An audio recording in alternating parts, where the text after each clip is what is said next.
The poor cannot enter into heaven. Lifechanyuan. September 20th, 2017. Translated by Treasure and edited by Care. This is a cruel reality because even Jesus Christ said, "It is easier for a camel to pass through the eye of a needle than for a rich man to enter the kingdom of God." We take it for granted that the kingdom of God belongs to the poor. However, after more than 10 years of harvesting the ripe crops, I have found that the poor cannot enter into heaven. The most distinctive feature of the poor is that they take, while that of the rich is that they give. A person who takes constantly is continuously sinning, accumulating debt, and digging deeper into debt. According to the law of the gravitation of life and the rules of the sum of positive and negative energies always equals zero, the poor will have to stay within the 6 great divisions in the wheel of karma without any hope of entering heaven. Heaven belongs to the rich and hell belongs to the poor. This fact sounds so miserable that I feel unkind saying it or even thinking it. It is the same as putting a knife into the hearts of the poor as their blood pours out. However, not telling the truth would mean that I, Lifechanyuan, am a big liar, and as those who conceal the truth would certainly go straight to hell. So who are the rich and who are the poor?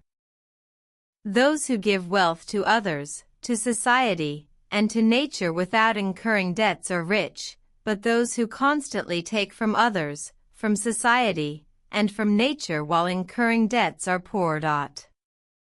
What is wealth? What others, society, and nature need is wealth. Wealth is defined as soul wealth, spiritual wealth, and material wealth. All that can bring others' minds peace, serenity, and calmness are soul wealth.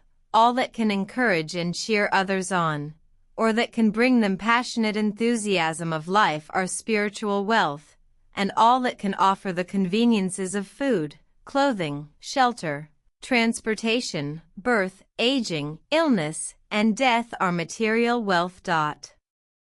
As long as you owe a debt and continue to take, you will be among the poor, but as long as you are not in debt and continue to give, you will be among the rich.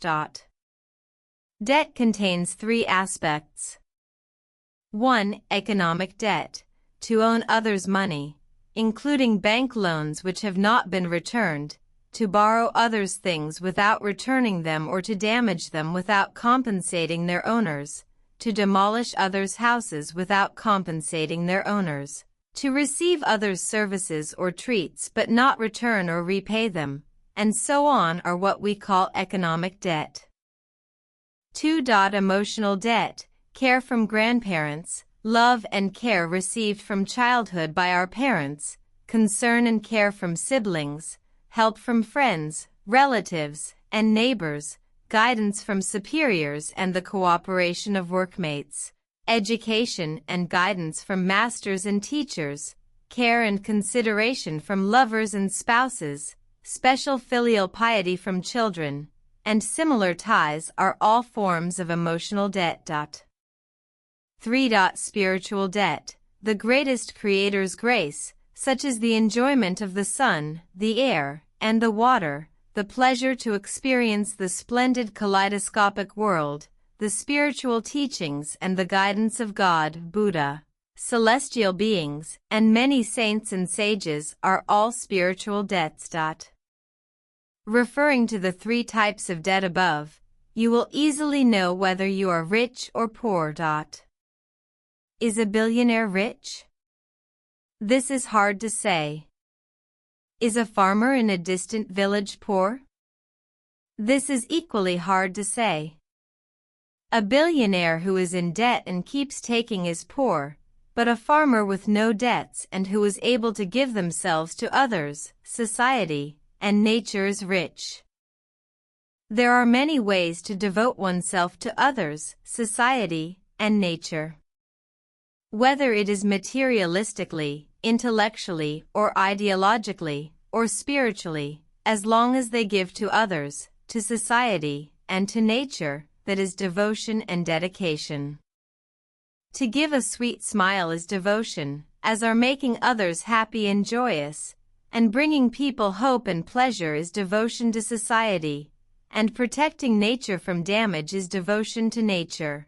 But the most valuable and significant of all types of giving is what Buddha Sakyamuni called formless almsgiving. In conclusion, those who have given more than they have taken will enter heaven. Those who have taken more than their share of blessings will go to hell. Those who have given equally to what they have taken will continue their reincarnations into the mortal world. Who can give and pay dedications and devotions effectively? Only the rich, so heaven is theirs. The poor have nothing to give or pay back for their poverty, so they cannot go to the heaven, but only fall toward reincarnating into the animal level. All the poor must awake and watch.